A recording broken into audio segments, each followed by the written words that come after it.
आगरा को जल्द ही 2 वंदे metro train और 1 वंदे भारत एक्सप्रेस मिलने जा रही है। वंदे मेट्रो ट्रेन आगरा से नई दिल्ली और आगरा से लखनऊ के बीच चलेगी। वहीं वंदे भारत सप्ताह में 3 दिन जोधपुर से आगरा के बीच चलेगी। जल्द ही तीनों ट्रेनों का किराया और कोच की संख्या समय सारिणी को घोषित किया जाएगा। उत्तर प्रदेश में होने वाले 10 विधानसभा उपचुनावों को लेकर भाजपा ने अपनी तैयारियां तेज कर दी हैं। लोकसभा चुनाव में अपेक्षित परिणाम न मिलने के बाद भाजपा उपचुनाव में कोई कोर कसर नहीं छोड़ना चाहती है। रविवार को दिल्ली में होने वाली विशेष बैठक में पार्टी अपनी रणनीति तय करेगी और उम्मीदवारों के नामों पर मंथन होगा। पूरे कानपुर शहर में फैले नकली दवाओं का भंडाफोड़। मशहूर ब्रांड के नाम पर नकली दवाएं बेची जा रही थीं। सूचना मिलने पर ड्रग विभाग ने छापेमारी की। छापेमारी के दौरान 15 दवाओं के सैंपल जांच के लिए लखनऊ प्रयोगशाला भेजे गए। काइमोरल फोर्ट मोंटेर एसिलाक दवाओं की प्राथमिक जांच करने में वो खड़िया मिट्टी की तरह दिखीं। जानिए पूरी खबर। शिकायतों के निस्तारण में लापरवाही बरतने वाले आगरा के अधिकारियों की खैर नहीं। मंडलायुक्त ऋतु माहेश्वरी ने ऐसे अधिकारियों की सूची तैयार करने के निर्देश दिए हैं। शिकायतकर्ताओं से बातचीत के बाद यह सूची बनाई जाएगी। अगर कोई अधिकारी बिना शिकायतकर्ता से बात किए ही शिकायत का निस्तारण कर देता है तो उसे नोटिस जारी किया जाएगा। संतोषजनक जवाब न मिलने पर उसका नाम सूची में शामिल कर लिया जाएगा। गोंडा में शनिवार को रात करीब 8 बजे नगर कोतवाली के घोसियाना मोहल्ले से विसर्जन जुलूस के दौरान अराजक तत्वों ने पत्थरबाजी शुरू कर दी थी, जिससे भगदड़ की स्थिति उत्पन्न हो गई। विसर्जन जुलूस में 50 से अधिक वाहन शामिल थे। इस दौरान 2 लोगों के घायल होने की सूचना है। हालांकि समय पर पुलिस ने पहुंचकर स्थिति काबू में कर ली है। मुख्यमंत्री योगी ने विजयदशमी पर गोरखपुर में आयोजित रामलीला में कहा कि संगठित रहकर ही हम खुद और देश को सुरक्षित रख सकते हैं। उन्होंने लोगों से जाति मत संप्रदाय भाषा छुआछूत जैसे भेदभाव से दूर रहने का आह्वान किया। कहा कि अयोध्या में राम मंदिर श्री राम की कथा देने वाले महर्षि वाल्मीकि के नाम पर एयरपोर्ट और माता शबरी के नाम पर रसोईघर सामाजिक एकता के प्रतीक हैं। मोदीनगर की एक महिला पति व अन्य स्वजन के साथ रटौल में निजी चिकित्सक से पैरों में दर्द होने की दवाई लेने आई थी। आरोप है कि चिकित्सक महिला के पति व स्वजन को बाहर भेज दिया और महिला से अश्लील हरकत करने लगा। महिला ने विरोध किया तो चिकित्सक ने उसे थप्पड़ मारने शुरू कर दिए। चित्रकूट में एक व्यापारी के खुदकुशी का मामला सामने आया है। दरअसल व्यापारी साइबर ठगों की चंगुल में फंस गया था। ठगों की प्रताड़ना से तंग आकर उसने आत्महत्या कर ली। साइबर अपराधियों ने व्यापारी का अश्लील वीडियो बनाकर उसे ब्लैकमेल कर रहे थे। व्यापारी ने 61,500 रुपए भी ट्रांसफर किए, लेकिन फिर भी ठगों की डिमांड खत्म नहीं हुई। पुलिस मामले की जांच कर रही है। हरिद्वार जिला कारागार से पंकज नाम का कैदी हत्या के मामले में आजीवन कारावास की सजा काट रहा था, जबकि राजकुमार विचाराधीन कैदी था। दोनों फरार हैं। पुलिस दोनों की तलाश कर रही है। इसी बीच पुलिस ने चोरी की 2 घटनाओं का खुलासा करते हुए 2 शातिर चोरों को गिरफ्तार किया है। साथ ही सड़क पर उत्पात मचा रहे 3 युवकों को भी गिरफ्तार किया गया है। अयोध्या में राम मंदिर के मुख्य शिखर के निर्माण में पहली परत का काम पूरा हो गया है। मंदिर की नींव की तरह ही मुख्य शिखर में भी 29 परतों में पत्थरों को जोड़ा जाएगा। 101 फीट ऊंचे इस शिखर का निर्माण मंदिर के दूसरे तल की छत पर किया जा रहा है। निर्माण में लगभग 4 महीने का समय लगेगा। धान की पराली जलाने से होने वाले वायु प्रदूषण से जूझ रहा है ऊंचागाम और जहांगीराबाद क्षेत्र। दिन ढलते ही शुरू हो जाता है पराली जलाने का सिलसिला, जिससे निकलने वाले धुएं से लोगों का सांस लेना हो रहा है दूभर। अधिकारियों की अपील का भी कोई असर नहीं दिख रहा है। पराली का धुआं कोहरा जैसा और ग्रामीणों को आंखों में जलन का एहसास कर रहा है। रक्षा मंत्री राजनाथ सिंह ने शनिवार को 2236 करोड़ रुपए की लागत वाली सीमा सड़क संगठन बीआरओ की 75 बुनियादी ढांचागत परियोजनाओं को राष्ट्र को वर्चुअली माध्यम से आयोजित कार्यक्रम में समर्पित किया। इन परियोजनाओं में 22 सड़कें, 51 पुल और 2 अन्य शामिल हैं। ये 11 राज्यों, केंद्र शासित प्रदेशों में फैली हुई हैं। रक्षा मंत्री ने बंगाल के सुकना में त्रिशक्ति कोर के मुख्यालय से परियोजनाओं का उद्घाटन किया। बांग्लादेश में दुर्गा पूजा के दौरान पंडालों और हिंदू मंदिरों पर हमले की घटनाएं थम नहीं रही हैं। एक पंडाल पर कथित तौर से कच्चा बम फेंका गया। वहीं एक प्रतिष्ठित मंदिर से चोरी हुई है। इस तरह के बढ़ते मामलों पर अब भारत ने सख्ती दिखाई है और विदेश मंत्रालय ने बयान जारी कर कहा है कि यह एक व्यवस्थित पैटर्न बन गया है। फेमस पार्सिस इन इंडिया देश ने हाल ही में रतन टाटा के रूप में अपने एक बहुमूल्य रत्न को खो दिया। रतन टाटा पारसी समुदाय से आते थे। इस समुदाय ने सैकड़ों सालों से भारत के निर्माण में उल्लेखनीय योगदान दिया है।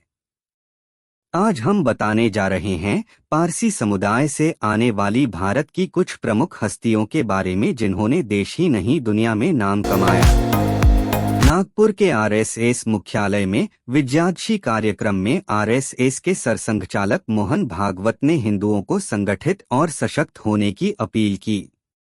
बांग्लादेश में हाल में हुए हिंदुओं पर हिंसक आक्रमण की घटनाओं का उल्लेख करते हुए उन्होंने कहा कि दुर्बल और असंगठित होने का मतलब अत्याचार को निमंत्रण देना है।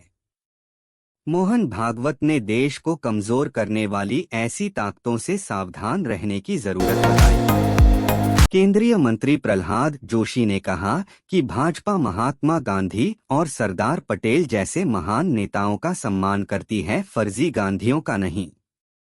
प्रधानमंत्री नरेंद्र मोदी बापू के सिद्धांतों का पालन करते हैं।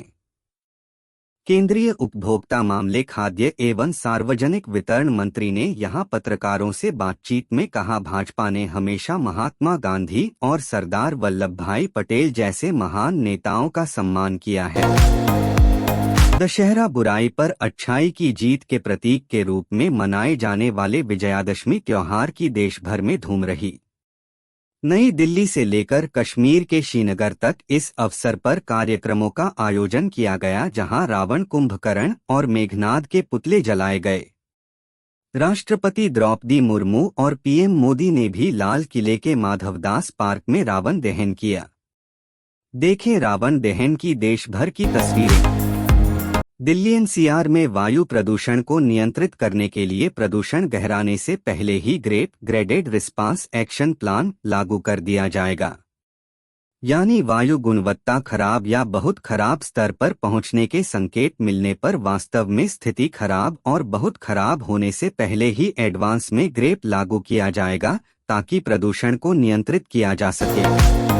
दुनिया के सबसे शुष्क माने जाने वाले सहारा रेगिस्तान में पिछले 2 दिनों से लगातार बारिश हो रही है। बारिश ने बाढ़ ला दी है। बाढ़ के कारण ताड़ के पेड़ों और रेत के टीलों के बीच पानी के नीले लैगून दिखाई दे रहे हैं। मौसम वैज्ञानिकों ने बताया कि पिछले 50 साल में पहली बार सहारा रेगिस्तान में इतने कम समय में इतनी ज्यादा बारिश हुई है। Mysore Darbhanga express accident. मैसूर से दरभंगा जाने वाली बागमती एक्सप्रेस शुक्रवार रात खड़ी मालगाड़ी से टकरा गई थी। हादसे के बाद से ही इसके पीछे के कारणों का पता लगाने की कोशिश की जा रही है। इस बीच डाटा लॉगर वीडियो में दुर्घटना के कारण को लेकर बड़ी जानकारी सामने आ रही है, जिसके अनुसार यह घटना बालासोर रेल हादसे की पुनरावृत्ति है। जाने क्या रही ट्रेन एक्सीडेंट की वजह। आलिया भट्ट की फिल्म जिगरा रिलीज के बाद से ही चर्चा में है। हाल ही में सुस्त ओपनिंग को लेकर इशारों में कंगना रनौत ने आलिया भट्ट पर निशाना साधा था और अब दिव्या खोसला ने एक पोस्ट के जरिए सीधे एक्ट्रेस को ताना मारा है। उन्होंने जिगरा के कलेक्शन को भी फेक बताया है, जिस पर करण जौहर ने रिएक्शन दिया है। आलिया भट्ट की much awaited film Jigra box office collection बड़े पर्दे पर रिलीज हो गई है। पहले दिन भले ही फिल्म ने कुछ खास कारोबार नहीं किया था, लेकिन दशहरा पर मूवी ने अच्छा खासा नोट छापा है। वसन बाला निर्देशित फिल्म में आलिया भट्ट ने the Archies actor Vedang Raina के साथ स्क्रीन शेयर किया है। फिल्म में वह उनके भाई बने हैं। विकी विद्या का वो वाला वीडियो में लीड रोल निभा रही तृप्ति डिमरी ने रणबीर कपूर के साथ फिल्म एनिमल करने का अनुभव शेयर किया है। उन्होंने फिल्म के सेट का एक किस्सा भी शेयर किया है, जब वह रणबीर के साथ एक सीन नहीं कर पा रही थीं। एक्ट्रेस ने एक्शन ड्रामा में जोया का किरदार निभाया था, जिसके लिए उन्हें खूब प्रशंसा मिली थी। नीना गुप्ता के घर में बच्चे की किलकारी गूंजी है। उनकी लाडली बेटी मसाबा गुप्ता ने एक प्यारी सी बेटी का स्वागत किया है। फैशन डिजाइनर मसाबा ने सोशल मीडिया पर मां बनने की अनाउंसमेंट दी है, साथ ही अपनी प्रिंसेस की पहली झलक भी फैंस के साथ शेयर की है। बॉलीवुड सेलिब्रिटीज उन्हें बधाइयां दे रहे हैं।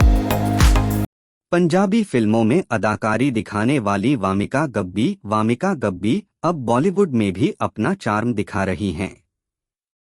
खुफिया मूवी से मशहूर हुई एक्ट्रेस पहले से ही वरुण धवन के साथ फिल्म करने को लेकर चर्चा में हैं। इस बीच उनकी एक और नई फिल्म को लेकर खबर आ रही है।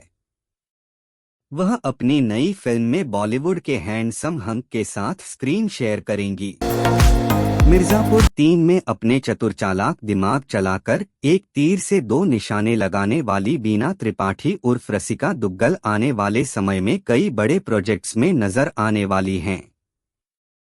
फिल्म अनवर से अपनी शुरुआत करने वाली अभिनेत्री रसिका दुग्गल ने हाल ही में बताया कि वह अब किस तरह के प्रोजेक्ट में काम करना चाहती हैं। उन्होंने कहा कि वह अमृता प्रीतम की बायोपिक करना चाहती हैं। विमेन टी20 वर्ल्ड कप में न्यूजीलैंड ने श्रीलंका को 8 विकेट से हराकर सेमीफाइनल की ओर मजबूती से कदम बढ़ा दिए हैं। कीवी टीम की इस जीत से भारत की टेंशन बढ़ गई है। न्यूजीलैंड ने 3 मैच खेले हैं और 2 में जीत दर्ज कर 4 अंकों के साथ वह तीसरे नंबर पर है, जबकि भारतीय टीम भी इतने ही अंक लेकर ग्रुप ए में दूसरे नंबर पर मौजूद है। भारतीय टीम के विकेटकीपर बल्लेबाज संजू सैमसन ने टी20 अंतर्राष्ट्रीय क्रिकेट में अपना पहला शतक बना जड़ा। बांग्लादेश के खिलाफ आखिरी टी20 में संजू ने 40 गेंद पर अपना शतक पूरा किया। यह भारत के लिए टी20 इंटरनेशनल में दूसरा सबसे तेज शतक है। यही नहीं, संजू सैमसन ने रिशाद हुसैन के 1 ओवर में लगातार 5 छक्के जड़ डाले। इंडिया वर्सेस बांग्लादेश भारतीय टीम और बांग्लादेश के बीच आखिरी टी20 आज खेला जा रहा है। राजीव गांधी इंटरनेशनल स्टेडियम में खेले जा रहे इस मैच में सूर्य कुमार यादव ने टॉस जीतकर पहले बल्लेबाजी करने का फैसला लिया। भारतीय टीम की शुरुआत बहुत अच्छी नहीं रही। तीसरे ओवर की पहली गेंद पर अभिषेक शर्मा सिर्फ 4 रन बनाकर पवेलियन लौट गए। टीम इंडिया के बल्लेबाज श्रेयस अय्यर का बल्ला रणजी ट्रॉफी में भी नहीं चल रहा है। बड़ौदा के खिलाफ मैच में अय्यर पहली पारी में बिना खाता खोले ही आउट हो गए। उनकी आखिरी 5 पारियों में भी उनका रिकॉर्ड कुछ खास नहीं रहा है। आखिरी बार टीम इंडिया के लिए श्रीलंका के खिलाफ खेला था। श्रीलंका में भी श्रेयस अय्यर का बल्ला खामोश रहा था।